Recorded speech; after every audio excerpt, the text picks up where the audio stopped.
Vamos a dar inicio al webinar Cambios en el panorama de riesgos de inocuidad de alimentos en tiempos de pandemia. Unas recomendaciones antes de darle la palabra a nuestros conferencistas. Francisco, por favor. Es importante que tengan en cuenta las siguientes recomendaciones. El audio se transmite a través de la computadora. Este seminario está siendo grabado. Ustedes recibirán un correo electrónico con el enlace para acceder a la versión grabada una vez se haya archivado. Esa versión estará archivada tanto en YouTube como en la plataforma de TFC. Pueden enviar preguntas a través del chat. Las preguntas serán respondidas al final de la presentación y en algunos casos pues podemos habilitar el micrófono para aclarar la pregunta, y las opiniones expresadas en este webinar son de los conferencistas que comprometen a TFC Colombia. El objetivo de este seminario es básicamente establecer una discusión abierta dentro de la comunidad de profesionales del alimento sobre los cambios y desafíos que están enfrentando las cadenas de suministro de alimentos como consecuencia de la pandemia. Para esto hemos invitado, este es un webinar que se hace en asocio con The Atkinson Group.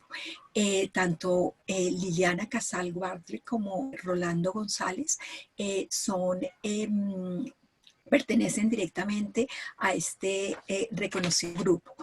Liliana es la directora de Inocuidad Alimentaria y Control de Riesgos en la cadena de suministros de Atkinson Group, y Rolando es el vicepresidente de Salud Pública.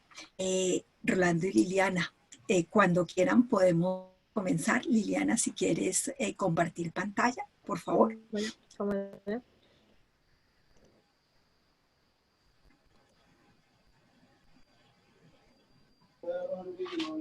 Muy bien, buenos días a todos. Me da mucho gusto estar con ustedes y muchísimo placer presentar sobre el tema de panoramas de riesgos de inocuidad de alimentos en tiempos de pandemia.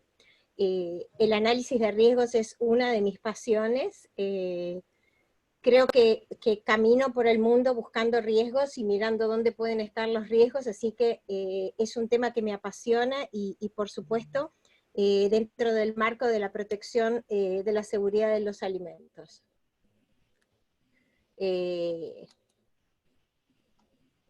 Entonces, dentro de un modelo de gestión de riesgos, ¿ok?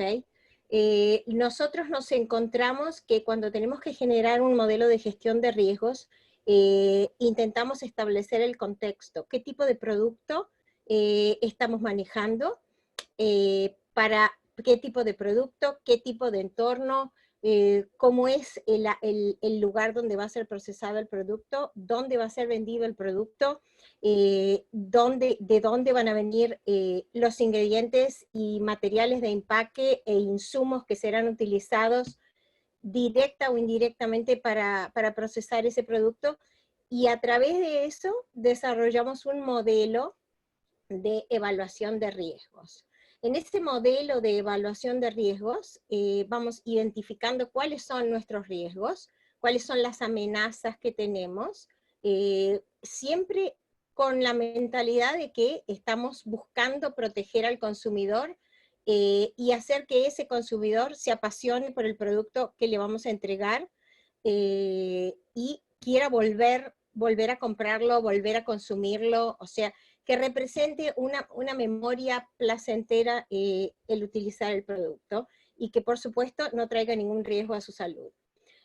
Una vez que identificamos los riesgos, se hace el análisis de los riesgos para ver cómo los vamos a clasificar, y se evalúa de esos riesgos cómo les vamos a asignar la severidad de acuerdo a la magnitud, a la severidad del riesgo, ¿ok? En el impacto a la salud pública y la probabilidad de que él ocurra, ¿ok? una vez que hacemos esa evaluación, ponemos un programa de tratamiento de riesgos, el cual tendrá sus métodos de monitoramiento y de revisión, y de comunicación a través de educación y capacitación, y de consulta. Siempre ese modelo de consulta es parte del modelo de revisión para poder establecer que lo que implementamos es correcto, y si hay áreas de atención y de oportunidad, estas mismas se ven en la revisión de los programas y uno hace las modificaciones. O sea, con todo esto, lo que quiero dejar claro es que los programas siempre son dinámicos, que siempre deben ser revisados y que siempre hay áreas de oportunidad para los mismos. Y todo este contexto, estoy seguro que la audiencia es un tema conocido, pero es un tema muy importante de tener en cuenta para todo lo que vamos a empezar a conversar ahora sobre la nueva realidad en este mundo de COVID.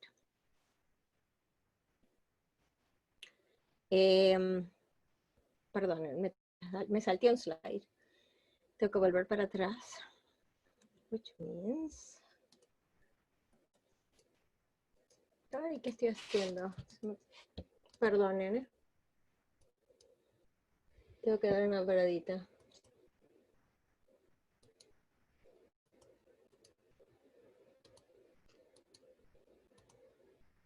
Entonces, disculpen, la clasificación de los peligros, ¿ok? Esto es un tema conocido para ustedes también. Tenemos los peligros biológicos, que son aquellos causados por bacterias, por virus, por parásitos patogénicos, algunas toxinas naturales microbianas y determinados metabólicos tóxicos de origen microbiano. Es muy importante que en ese análisis uno realmente entienda cuáles son los puntos de riesgo de los ingredientes, de los insumos y del proceso en sí para clasificarlos, de acuerdo, como ya hablamos, a la severidad y probabilidad. Los peligros químicos son aquellos alergenos, pesticidas, herbicidas, contaminantes tóxicos inorgánicos, antibióticos, promotores de crecimiento, aditivos alimentarios tóxicos, lubricantes y tintas, desinfectantes, micotoxinas, ficotoxinas, compuestos de mercurio e histaminas. Muchos de ellos, ustedes van a decidir en su clasificación de análisis de riesgo ¿sí? Cuáles de ellos pertenecen realmente a las diferentes jerarquías de clasificación en los productos que están desarrollando.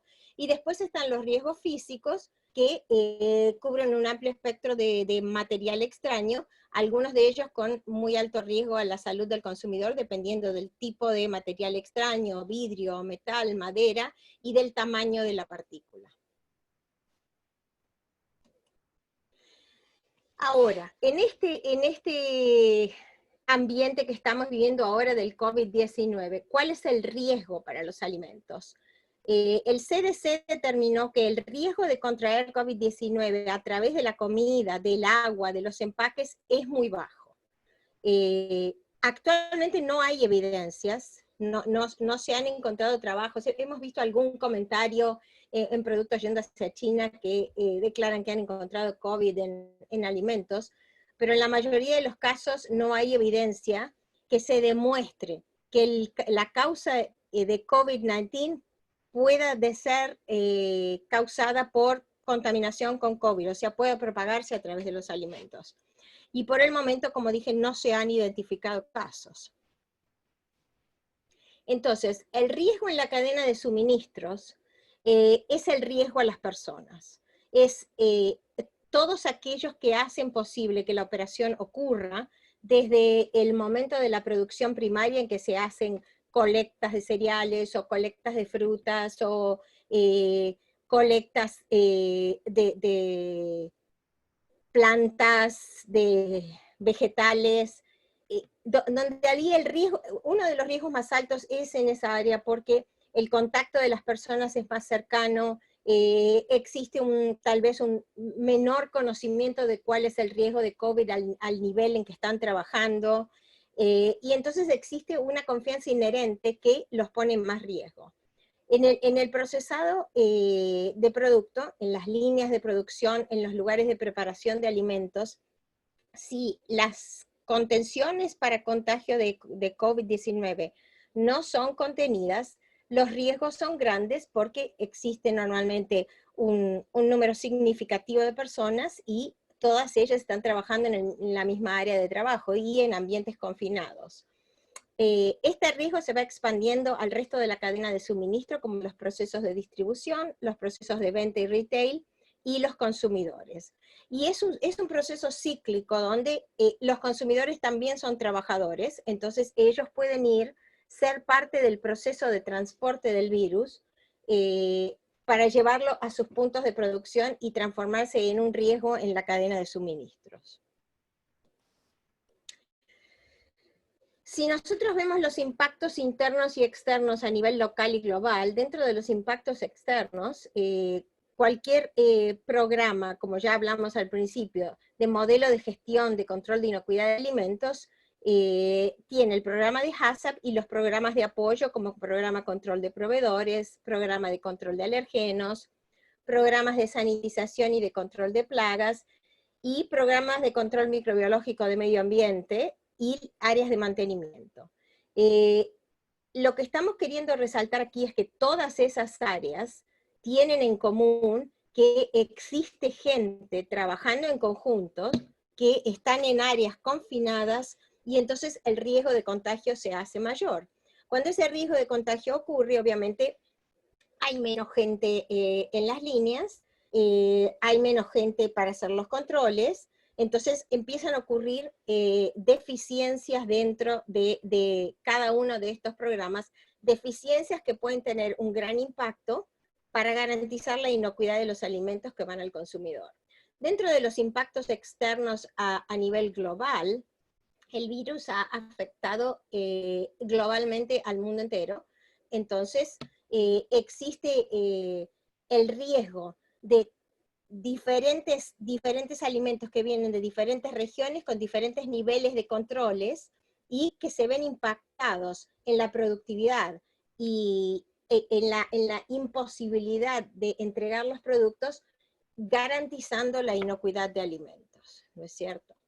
Si vemos un poquito más de detalle aquí en esta diapositiva, el impacto interno, entonces, es el mantenimiento inadecuado. Los programas de sanitización y limpieza es un área de atención crítica, porque es en esos programas donde la falta de personal o la incapacidad de mantener las prácticas de COVID y mantener los programas que fueron diseñados para un cierto número de personas con la misma eficiencia y garantizando que se realicen correctamente, se transforma en un riesgo. La falta de control en los programas de alergenos obviamente tiene un impacto muy grande para la comunidad alérgica, si los controles no garantizan que se hacen correctamente.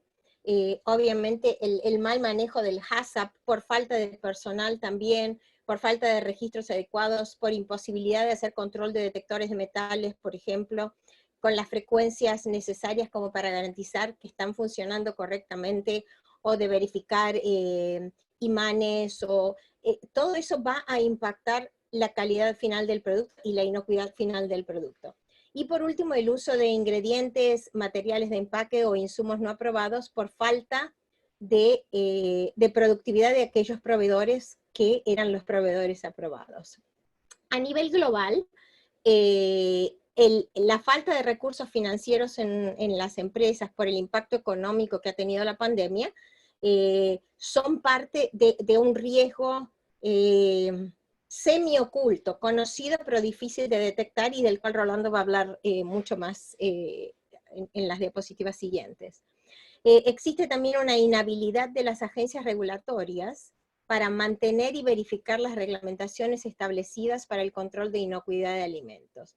Las agencias regulatorias se encuentran impactadas de la misma manera, con menos personal, con imposibilidad de viajar, con imposibilidad de visitar diferentes centros de producción y ver que realmente se están cumpliendo las regulaciones, y entonces existe una idea de que al tener menos controles se pueden hacer más cosas, y es un poquito lo que vemos abajo en el último punto de que se crea un ambiente de todo vale, incluyendo hasta potencial adulteración de alimentos.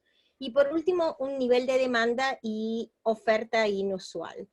Si hemos acompañado, yo he acompañado algunos de los problemas que ha habido en América Latina, y el ambiente de todo vale se ha puesto más crítico, y ha habido situaciones donde se ha intentado modificar producto puramente por ganancia económica, o tratar de evitar obtener certificaciones y aprobaciones de agencias regulatorias para vender productos, porque se está tomando en cuenta justamente las deficiencias en esos ambientes, ¿ok? Y ahora te paso la pantalla a ti. Gracias, Liliana. Entonces, continuamos con la próxima parte de la discusión, en que vamos a estar hablando, a ver, doy por aquí compartir. Me avisan si se ve mi pantalla, por favor.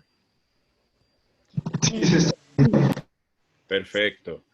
¿Qué se puede hacer entonces en base a lo que nos ha comentado Liliana para asegurarnos que podemos mantener la inocuidad de alimentos? ¿Ok? Y he visto algunas preguntas que han surgido en cuanto a COVID y todo eso, y vamos a discutir eso durante la parte o la sesión de discusión de preguntas y respuestas, pero en este caso pues nos estamos enfocando cómo entonces mantenemos la inocuidad de alimentos, ¿ok?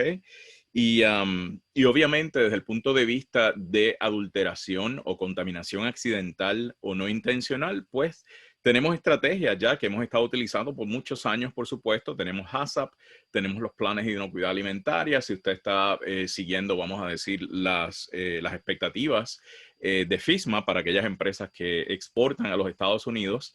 Pero no, o sea, no podemos olvidar entonces de cumplir estrictamente con esos planes y con los programas, por supuesto, que apoyan su funcionalidad, como son los programas prerequisitos.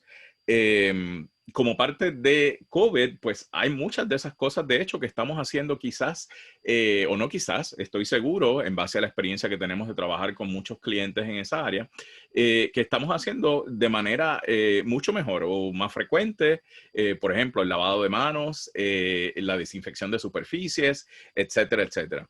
Así que eso es parte de, pero no podemos olvidar el resto de, igual, de los programas que apoyan un buen plan HACCP o un buen plan de inocuidad alimentaria para asegurarnos que los peligros de inocuidad desde el punto de vista no accidental, o sea, perdón, accidental, no intencional, los estamos controlando. Ahora, como decía Liliana, hay presiones en el sistema, en la industria, a nivel global, que pueden hacer que personas entonces piensen o consideren, vamos a decir, rutas alternativas en términos de cómo asegurar ganancia que no hubieran considerado quizás de ninguna otra manera, si no fuera por estas presiones, sobre todo de tipo económico.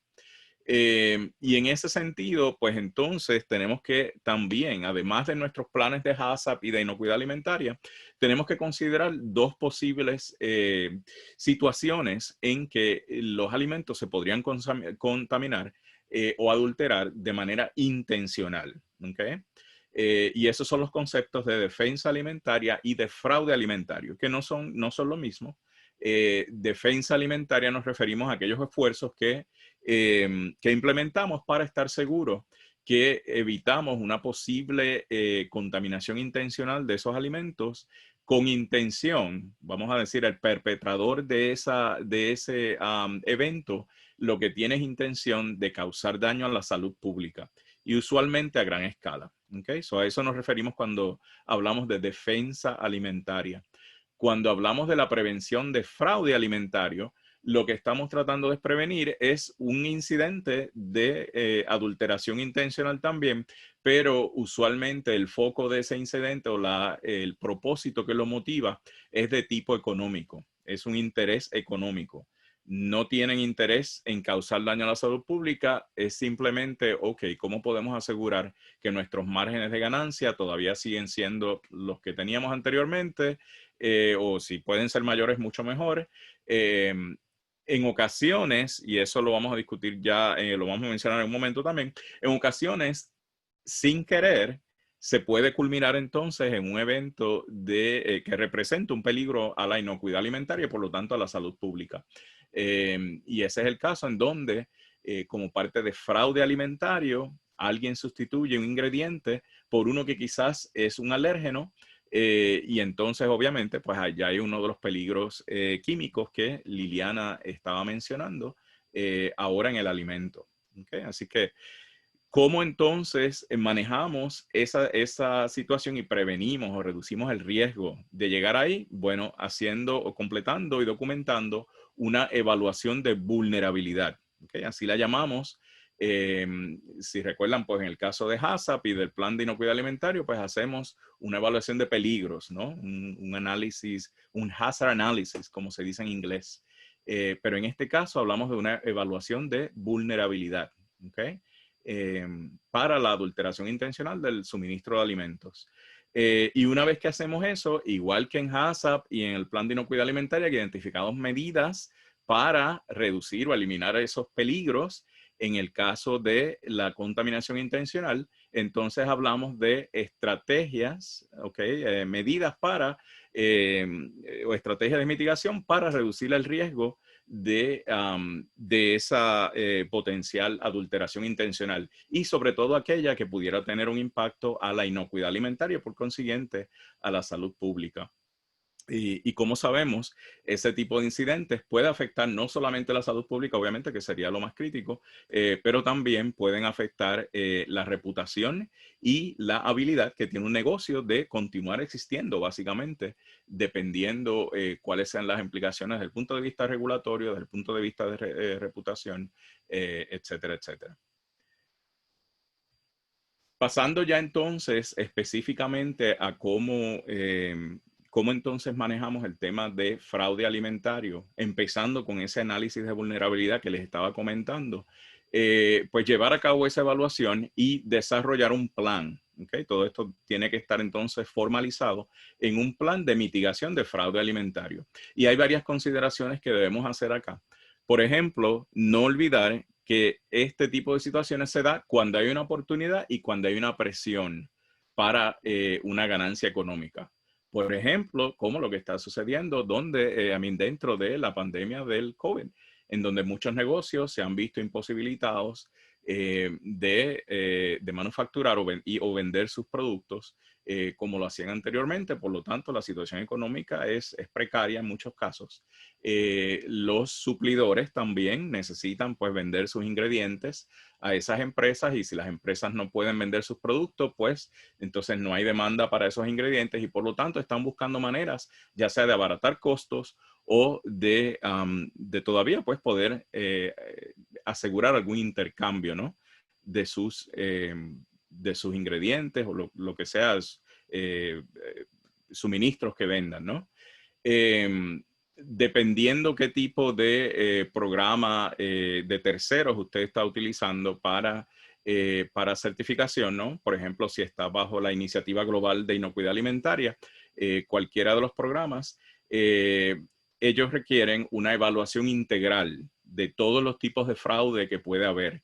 El fraude alimentario se da de diferentes maneras, no solamente desde el punto de vista de sustitución de ingredientes, pero pueden haber otras variantes, como lo son pues falsificar una etiqueta y muchas otras pues situaciones que están fuera del, vamos a decir, del alcance de esta presentación de hoy. Pero GFSI requiere que usted entonces haga una evaluación para todas esas posibles variantes, vamos a decir, de lo que se considera fraude alimentario. Si usted está siguiendo vamos a decir, los lineamientos de FSMA en los Estados Unidos, ellos se concentran en lo que es la adulteración motivada por motivos económicos. Es lo que en inglés le llaman EMA. Y se centra específicamente en la sustitución de ingredientes que hablamos hace un rato. Así que fíjense la diferencia. EMA sería vamos a decir, un componente. Si usted está siguiendo GFSI, además de tener que cumplir con FSMA, GFSI le pide una evaluación incluso mucho más abarcadora para fraude alimentario. Y mencionamos anteriormente que algunos casos de fraude económico pueden implicar o pueden tener un impacto en la inocuidad. Y eso puede conllevar, por supuesto, un retiro de alimentos como una de las acciones. Puede conllevar una citación desde el punto de vista regulatorio, etcétera, etcétera. Y, por supuesto, el riesgo que implica a la salud de los consumidores. Así es que hay que tener eso en mente cuando estamos haciendo esa evaluación de vulnerabilidad y cuando estamos componiendo ese plan de mitigación de fraude. Afortunadamente hay varias referencias que podemos utilizar. Hay gente que se ha dedicado, grupos que se han dedicado a recopilar, vamos a decir, todos estos eventos que se han dado a lo largo de los años, históricamente, en diferentes tipos de alimentos, en diferentes contextos, en Estados Unidos, en Latinoamérica y en el resto del mundo. Y aquí solo les presentaba dos bases de datos que se pueden utilizar precisamente para uno informarse cuando está haciendo esa evaluación de vulnerabilidad. Y una de ellas es de la Universidad de Minnesota, aquí en Estados Unidos, es el que se llama FAIR, que ven allí tienen el enlace. Y además está otra que se llama Discernis, que es una base de datos también muy abarcadora y muy funcional y muy práctica, y también les he incluido el enlace allí para que puedan consultarlos. Obviamente también hay referencias basadas en estudios que se han publicado, pues en la misma experiencia de su empresa, por ejemplo, información interna que posean. Pero estas bases de datos, pues precisamente lo que han hecho es eso, han hecho un estudio de información pública, por supuesto, información que se les haya facilitado, que ellos puedan tener acceso para ayudarnos en ese proceso de la evaluación de la vulnerabilidad y de construir el plan.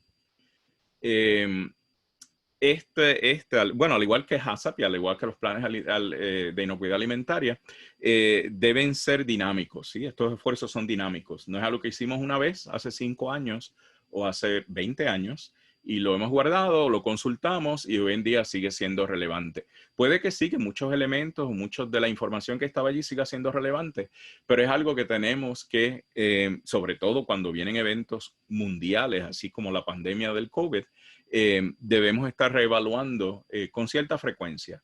Sí sabemos que hay algunos alimentos que usualmente se asocian con fraude alimentario, como lo es, qué sé yo, las especias, los aceites, el pescado y otros. Pero siempre habrá nuevas formas y nuevos alimentos mediante los cuales alguien va a tratar de, vamos a decir, de incrementar esa ganancia económica. Así es que es algo que tenemos que seguir actualizando periódicamente. Los incidentes de fraude alimentario usualmente obviamente tienen un componente principal desde el punto de vista de suplidores, ¿okay? de la cadena de suministro. Así que una de las estrategias para poder implementar controles preventivos en términos del fraude alimentario es implementar controles robustos a los proveedores. ¿Okay? Una de los retos mayores o desafíos que nos encontramos al trabajar con muchas empresas, tanto en Estados Unidos como fuera de Estados Unidos, alrededor del mundo, incluyendo Latinoamérica, es que tienen poca visibilidad a lo que es su cadena de suministro. ¿Okay? Así es que enfocarnos en la trazabilidad y qué sucede más allá de ese primer nivel de nuestros suplidores, es decir, los suplidores de nuestros suplidores, es importante entender y tener cierta visibilidad a la cadena de suministro. Cuando establecemos acuerdos contractuales o contratos con esos suplidores, debemos estar seguros que se incluyen cláusulas específicas que hablan sobre la prevención de fraude alimentario. Además, esta es casi pues bastante evidente, pero estar seguro que los proveedores cuentan con sistemas sólidos de la gestión de inocuidad de los ingredientes o los productos que estemos adquiriendo de ellos. Y ya algo más como yo no descansaría en este último para, vamos a decir, para asegurar la robustez de la prevención que estamos tratando de aplicar aquí. Pero un programa o un plan de muestreo, cuando ya uno recibe los ingredientes o los productos que esté recibiendo de ese suplidor o de esos suplidores, un plan de muestreo de fraude alimentario basado en la evidencia, again, ahí es donde sirven, por ejemplo, esas bases de datos, ¿no? ¿Para qué voy a, o sea, qué tipo de contaminante o qué tipo de, vamos a decir, sustancia extraña o foránea voy a estar buscando en esos productos, o qué tipo es en la etiqueta que me voy a enfocar, o en qué? ¿Y cuáles? ¿Serán todos los productos que recibo que voy a analizar, o serán algunos en particular basado en, como nos decía Liliana, basado en riesgo? Pues para eso nos sirven esas bases de datos, para tener una idea. Ok, históricamente, vamos a decir, los aceites se han asociado con este tipo de fraude en particular, que como les dije, habían diferentes tipos de fraude. Y si es un ingrediente, una sustitución de ingredientes, por ejemplo, ¿con qué se sustituye generalmente? Y entonces, pues ahí puedo enfocar, ¿no?, mi programa o los recursos que voy a dedicar a un programa de prueba.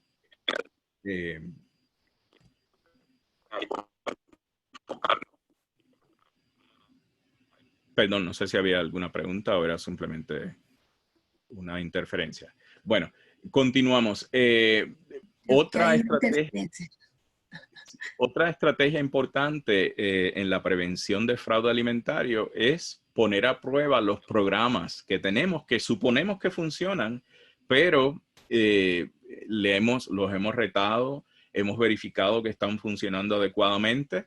Entonces, eso es a lo que debemos hacer también. Y acá simplemente le ponía un ejemplo de una herramienta que está disponible en línea y que es gratis. Se llama SAFE y fue una colaboración entre personal de la industria, del gobierno y de la academia para precisamente evaluar los programas y sistemas que tenemos para prevenir el fraude alimentario. ¿Okay? Una herramienta, de hecho, está disponible como en 10 idiomas, incluyendo español. Y se puede bajar, es una hoja de Excel, una herramienta de Excel que cualquiera la puede bajar. Creo que uno entra sus datos y ya con eso tiene acceso a ella. Y está enfocada en, como les decía anteriormente, GFSI requiere una evaluación comprensiva, abarcadora de todos los diferentes tipos de fraude.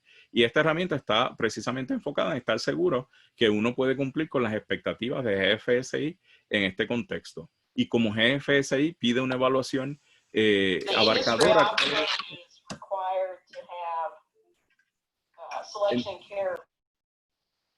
Entonces, desde ese punto de vista, pues esta herramienta es una buena evaluación, vamos a decir, que podemos, o una buena manera de evaluar y comparar a ver, ok, ¿qué nos falta? ¿Cómo podemos mejorar nuestro programa de fraude alimentario?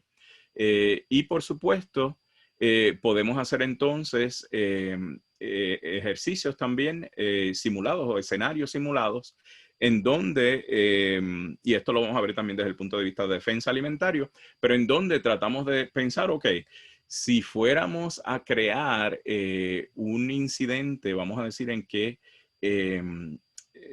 hacemos o cometemos cualquier tipo de fraude en términos de los alimentos o de los ingredientes que recibimos o de los alimentos que vendemos, ¿cómo sería? Vamos a imaginarnos que pudiéramos hacer, o sea, tenemos todas las herramientas en el mundo ideal, ¿cómo lo haríamos? Y uno puede entonces diseñar un escenario, ya sea internamente o con ayuda de expertos de afuera, que te puedan ayudar a estar seguro que tu programa de prevención es adecuado. Moviéndolos entonces al tema de defensa alimentaria, pues ¿cómo entonces prevenimos incidentes o potenciales incidentes de adulteración intencional, que como les decía, en este caso entonces está enfocado en causar daño a la salud pública y que pueden tener repercusiones, por supuesto, en términos de la reputación del negocio, incluso en su continuidad, habilidad de continuar existiendo y todo eso. Entonces aquí siempre me gusta traer el concepto de casi como lo que estaba diciendo anteriormente, de pensar como un criminal. Ok, si yo fuera, sabiendo lo que yo sé de ciencias de alimentos, sabiendo lo que yo sé de microbiología, sabiendo lo que sé de las agencias regulatorias, qué tipo de cosas ellos prueban, qué tipo de cosas ellos se dan cuenta y cuáles potencialmente no se dan cuenta. ¿Qué podríamos hacer, ¿no? Para contaminar efectivamente el suministro de alimentos, o sea, un tipo de alimento en particular, y que llegue a ser consumido por un gran número de personas y con una dosis, por supuesto, pues que les cause enfermedad, ¿no? Y esto puede ser desde el punto de vista microbiológico, desde el punto de vista químico o incluso hasta desde el punto de vista físico. Uno podría pensar en cómo, o sea, qué podríamos hacer, ¿no? Entonces, cuando estamos haciendo esta evaluación de vulnerabilidad y para definir cuáles serían unas estrategias de mitigación efectivas, entonces tenemos que evaluar esos riesgos, ¿no? Como decía Liliana, basado en riesgo. ¿Dónde es el proceso de mi operación? ¿Dónde es más vulnerable? ¿Y por qué es tan vulnerable? ¿Okay? Ahí entender, son características intrínsecas del proceso, son características de, vamos a decir, de cómo lo manejamos nosotros en esta planta, que lo hacemos más vulnerable y por lo tanto habría maneras entonces de reducir esa vulnerabilidad. ¿Cuáles son las opciones entonces dentro de eso que tengo para prevenir? ¿Cuál es el enfoque, ¿no? Para la mitigación? ¿Será un enfoque preventivo o será simplemente un enfoque de, bueno, cuando suceda algo, pues ya veremos? Y todo esto pues tiene que estar documentado en un plan de defensa alimentaria. Para aquellos de ustedes también, igual ya sea mediante que sus empresas están certificadas por alguno de los programas de certificación bajo la sombrilla de GFSI o que están cumpliendo con FISMA, en cada uno de ellos pues hay requerimientos para planes de defensa alimentaria y de estrategias de mitigación. Habíamos hablado ya que debe ser basado en riesgo. Aquí solamente les presento algunas de las consideraciones más importantes. O sea, podríamos estar hablando de este tema por varios días y de hecho hay unos cursos que estamos planificando junto con Janet y TFC que entran en detalle en cada una de estos temas. Pero una de las estrategias más importantes es la capacitación, el entendimiento de no solamente qué es lo que tenemos que hacer, pero por qué es que lo tenemos que hacer, ¿ok? Porque es importante que ahora mismo estemos hablando aquí de defensa alimentaria y de fraude alimentario. Y esa es una estrategia muy efectiva, uno tratar de que los empleados entiendan el por qué, ¿ok? Cualquiera que entienda el porqué de algo que se le está pidiendo, probablemente va a estar más dispuesto a alinearse, ¿no? Con esas expectativas y a cumplir y vamos a decir, a comunicar algo que vea que le parezca extraño, que no le parezca correcto. Así es que esa es una estrategia muy importante. Como usualmente no tenemos recursos ilimitados ni para manejar la inocuidad de tipo accidental, ni para manejar pues, incidentes como estos de adulteración intencional, pues entonces tenemos que priorizar, ¿no? Tenemos que enfocarnos y una de las estrategias, pues uno enfocarse en tipos de actividades que sabemos y que hay estudios que demuestran que son las actividades más vulnerables. Independientemente del tipo de alimentos que estemos procesando, hay ciertas actividades que se han determinado son más vulnerables a la contaminación intencional de este tipo. Y por lo tanto, entonces debemos priorizar esa lista porque no vamos a poder atacarlos todos y no sería incluso necesario tener que atacar una larga lista de cosas que podemos identificar que en el mundo ideal sí, si tuviéramos recursos ilimitados nos gustaría corregirlas todas. Pero hay unas que son las que te van a dar el mayor riesgo y esas deben ser las que se deben abordar. Igual que en el caso de fraude, en el caso de cuando estamos implementando estrategias para mitigar el riesgo de contaminación intencional con intención de causar daño a la salud pública, debemos verificar que cualquier acciones correctivas que estemos implementando, cualquier estrategia que implementemos está funcionando. No es suficiente con decir, sí, tenemos todos estos programas en su sitio, pero ¿dónde está tu verificación de que están funcionando? Cuando esas estrategias de mitigación no se han implementado por alguna razón o demuestran que no están siendo efectivas, entonces debemos implementar acciones correctivas. Y si se fijan, es una manera sistemática muy similar a la que utilizamos cuando estamos hablando de HACCP o de los planes de inocuidad alimentaria. En este caso también utilizamos una estrategia sistemática para estos riesgos o para prevenir estos riesgos de contaminación intencional. Y según les decía, en el caso de riesgo, en este caso también hay maneras, perdón, en el caso de fraude, en este caso también hay maneras de evaluar los programas y los sistemas que hemos implementado. Por ejemplo, podemos llevar a cabo evaluaciones a nivel de preparación, lo que nosotros le llamamos un ejercicio de penetración. ¿Okay? Eso lo que significa es, bueno, tengo mi plan de defensa alimentaria, está implementado y tenemos estas estrategias. Una de ellas, pues, control de acceso. Ok, pues entonces vamos a simular que un individuo va a hacerse pasar, vamos a decir, por alguien que viene a completar un servicio que usualmente sí lo necesitamos, como sea, qué sé yo, el control de plagas o cualquier otro servicio que regularmente contratamos. Pero este individuo no es el real, no viene de esa empresa, viene de otra y a lo mejor dice que viene de allá y todo. ¿Qué facilidad tiene ese individuo de entrar a la planta? Con simplemente decir, sí, soy fulano de tal sitio y ya, y vengo a hacer, sí, el servicio de control de plagas. Y esa puede ser la persona que viene de afuera y trata de contaminar el suministro de alimentos dentro de su planta. Algo que tenemos que considerar acá es que no necesariamente son gente viniendo de afuera. ¿Okay? En este tipo de casos se ha reconocido que puede ser un individuo que ya trabaja en la planta, ¿no? Es parte de nuestras operaciones. Así que hay que tener eso en mente, no son siempre gente viniendo de afuera y tratando de entrar a su planta. Así que eso implica, por supuesto, que controles de acceso son buenos, son necesarios, pero se requieren controles adicionales, no solamente con poner pues, una puerta con una cerradura o control electrónico de acceso y todo, eso no lo es todo. ¿Okay? Simulación de escenarios también. Se puede, por ejemplo, una crisis que se dé debido a un incidente de adulteración intencional. ¿Cómo manejaríamos eso? ¿Okay? Porque lamentablemente muchas empresas no dedican esfuerzos o recursos a ese tipo de simulaciones y cuando llega el momento de la verdad, entonces esa es la única práctica que han tenido, lo cual es ninguna.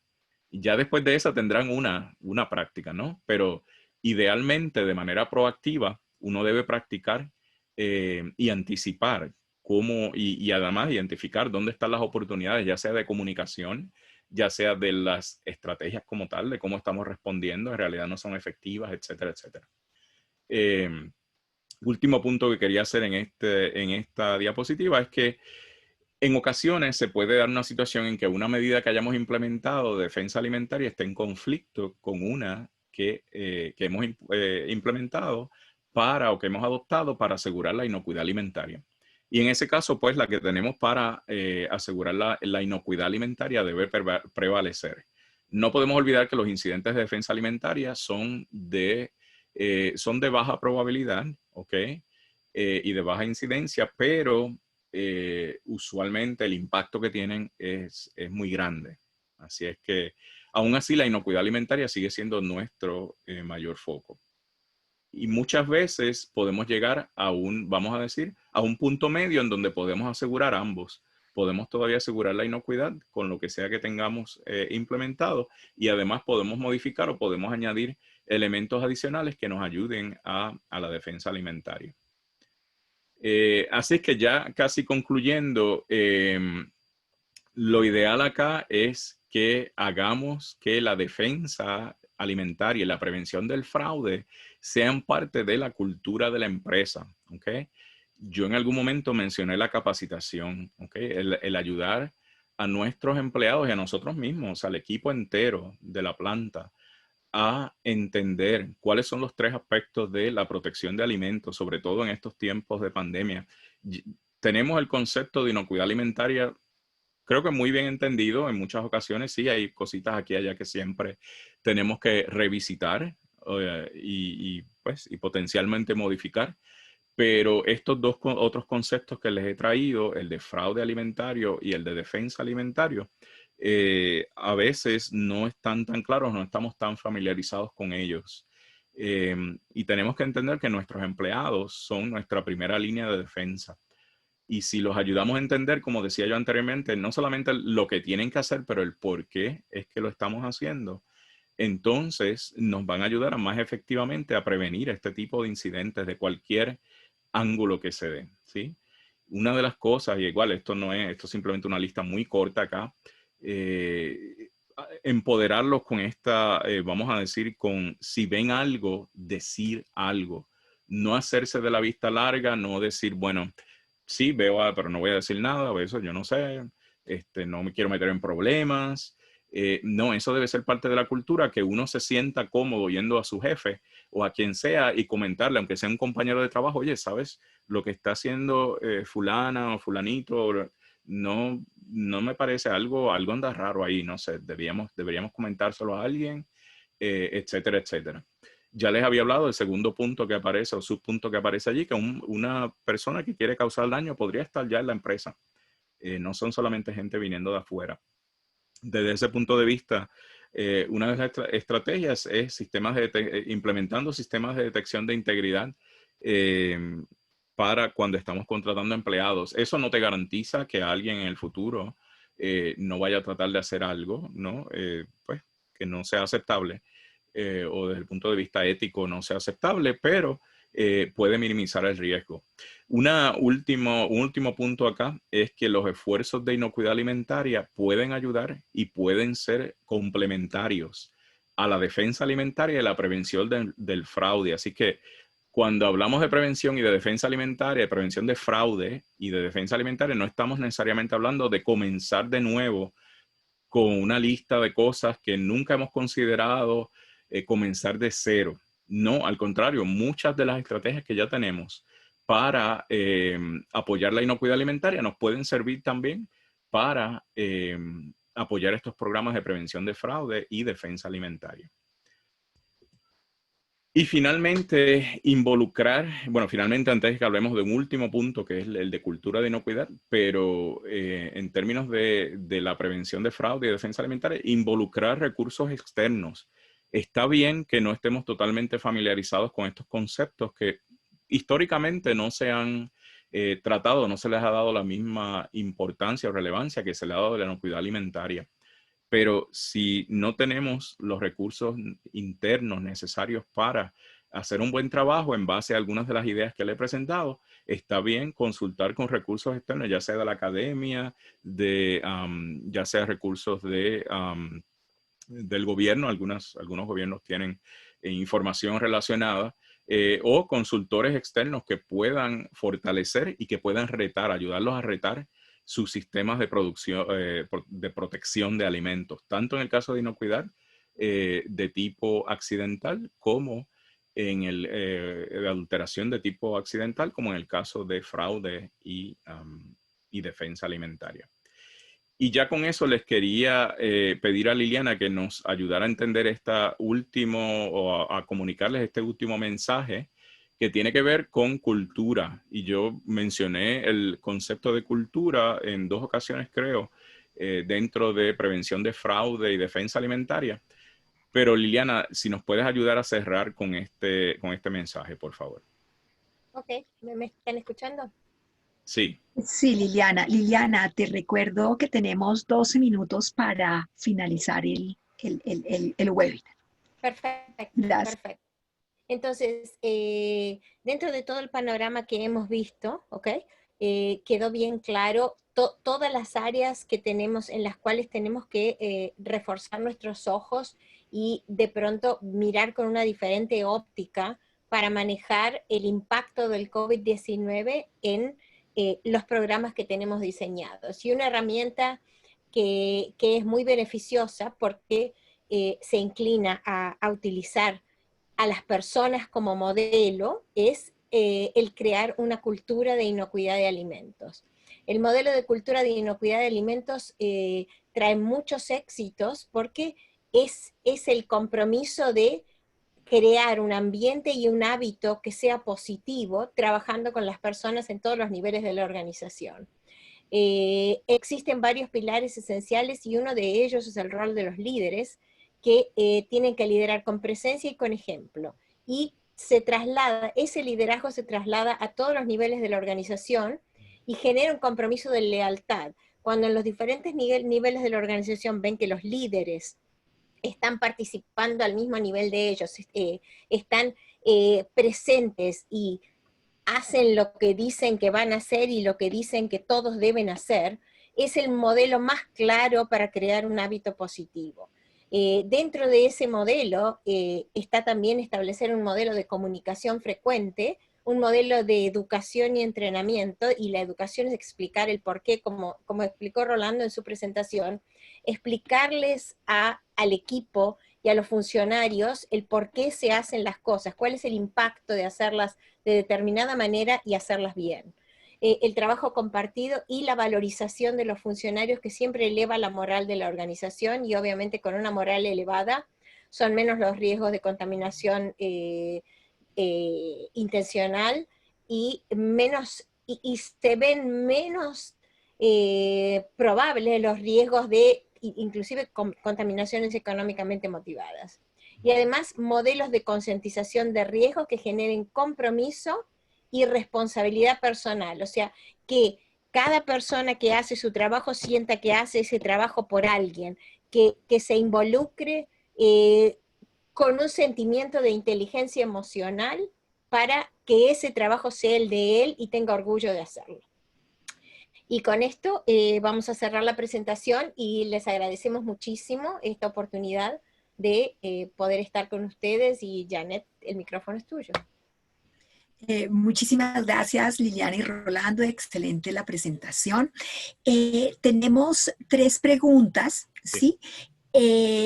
Una va muy relacionada hacia el COVID, y aunque Marcos dio una respuesta, sí me gustaría conocer la opinión de ustedes. ¿Se debe abordar el COVID en el plan HACCP de una empresa? Sé que el tema es diferente, pero vale la pena considerarla. Muy buena pregunta, Janet, y no, gracias a la persona que la hizo. De hecho, es una pregunta que nos encontramos muy frecuentemente con los clientes con quien trabajamos. Y la respuesta es que no debe estar, o sea, no debe estar considerado en su plan HACCP, porque en el plan HACCP estamos considerando los peligros que son asociados a los alimentos, ¿ok? Que los alimentos pueden ser un vehículo para esos peligros, pues hacernos daño según consumimos el producto, ¿no? Y como bien decía Liliana al principio de la presentación, no hay evidencia de que los alimentos sean un vehículo para el COVID-19. Así es que por esa razón no es necesario abordarlos en un plan HACCP. Ahora, los tienes que abordar la empresa, claro, en un plan de la seguridad de los empleados, más bien desde el punto de vista laboral, porque sí todavía hay que prevenir, por supuesto, y hay que asegurar que los empleados trabajan en un ambiente en donde no estén expuestos, o por lo menos expuestos más allá de lo que estarían en la comunidad, a posible pues, infección con el COVID. Así es que, si puedo agregar a eso, Janet, lo que va a impactar el COVID no van a ser en el diseño del plan de HACCP. Lo que hay que hacer es una revisión a conciencia de los programas y prerequisitos, tanto en sanitización y limpieza, en control de alergenos, en control de plagas, en todos los programas que involucren número de gente y necesidad de un cierto número de gente con una cierta frecuencia, revisar esos programas para que continúen siendo eficientes en el nuevo modelo donde se ven impactados la cantidad de recursos humanos disponibles. Excelente. La siguiente pregunta va relacionada, dice lo siguiente. Entiendo que para defensa de alimentos, en la evaluación del impacto en salud pública, se menciona en la regulación el contaminante representativo, y esas 2 palabras están resaltadas, y los cálculos correspondientes, centrado en contaminantes químicos. ¿Existen actualizaciones sobre los microorganismos patógenos no toxigénicos? No entendí la última parte de la pregunta, Janet, cuando dijiste existe, ¿qué? ¿Existen actualizaciones, o sea, hay nueva información sobre microorganismos patógenos no toxigénicos? Eh, en el contexto de y estoy asumiendo que estamos hablando en el contexto de la ley de FISMA, ¿ok? De la ley de prevención de adulteración intencional desde el punto de vista de FISMA. No estoy al tanto de ninguna actualización que hayan provisto ellos en ese sentido. Ahora, existe por supuesto nueva información que sale, o sea, desde el punto de vista científico, que sale pues frecuentemente, ¿no? Y dependiendo específicamente lo que la persona esté buscando, podría ser algo que sí, que se podría explorar y ver, o sea, qué es lo más reciente que existe en cuanto a un patógeno en particular o organismos no patogénicos, o sea, no recuerdo bien la terminología que utilizaron, pero ese es un tema ya muy bien tema, de hecho, para el curso de adulteración o prevención de adulteración intencional con intención de causar daño a la salud pública o defensa alimentaria que estaremos ofreciendo en el futuro. La siguiente pregunta está en el mismo sentido, la misma duda de si existe actualizaciones sobre contaminantes físicos, ejemplo, tamaño de partícula metálica. La única que yo conozco al momento, tenemos vamos a decir, unos lineamientos de parte de la FDA en donde hablamos de partículas de entre 7 y 25 milímetros, ¿ok? Y que son punzantes o que tienen unos ejes, vamos a decir, puntiagudos, o sea, que pueden causar daño, ¿no? Si uno, por ejemplo, se echara ese pedazo de metal en la boca. Pero no conozco de actualizaciones que hayan salido de la agencia regulatoria. Eso lo estamos diciendo hoy, 20 de agosto. No sé, mañana podría salir algo, quién sabe. Así es que...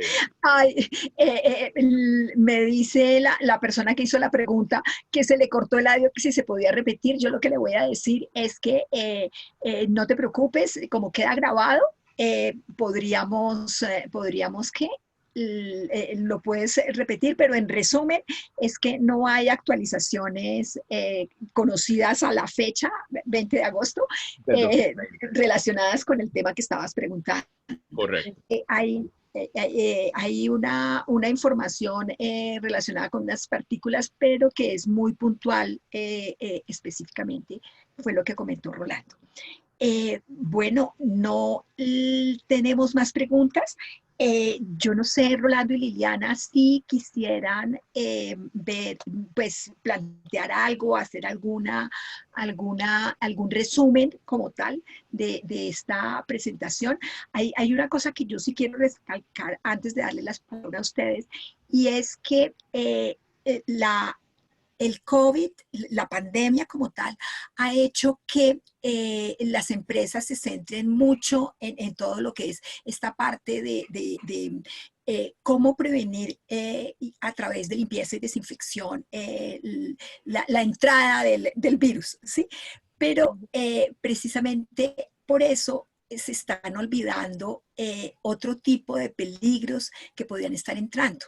Y eso lo están aprovechando los comercializadores poco éticos y pueden utilizar o reemplazar ingredientes por otros que no necesariamente tienen la calidad o que pueden tener otro tipo de problemas a nivel de riesgos químicos, de peligros químicos, de peligros biológicos y de alérgenos, ¿sí?